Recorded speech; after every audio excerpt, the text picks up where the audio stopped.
खबर शामिल करते हैं डस्का से नुमाइंदा शाहिद सिद्दीकी की रिपोर्ट के मुताबिक बुज़दिल डरपोक भारत ने अपनी कमीनी फितरत के ऐन मुताबिक रात की तारीकी में पाकिस्तान पे मिसाइलों से हमला कर दिया। DGI-SPR ने फौरी तौर पर कौम से कहा कि हमारी सब्र के इंतहा सारी दुनिया ने देख ली, अब हमारा जवाब भी दुनिया देख लेगी। फौरी कार्रवाई करते हुए हमारी फ़ौज के दलेर जवानों ने मुख्तलिफ मकामात से मिसाइल हमला करते हुए बुज़दिल भारत के अहम तनसीबात को मलिया मेट करके रख दिया। उनके अहम दिफाई और अटैक करने वाले ठिकानों को राख का ढेर बना दिया।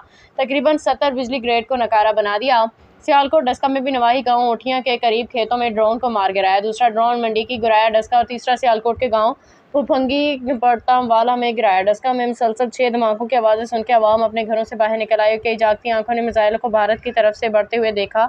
अवाम ने जोशो जज्बे में आकर बुज़दिल भारत के खिलाफ नारेबाजी की। पाक फौज के हौसला अफजाई के लिए कहा, हम हर वक्त अफवाज पाकिस्तान और हाफिज आसिम मुनीर के शान बशान खड़े हैं। पाक फौज जिंदाबाद।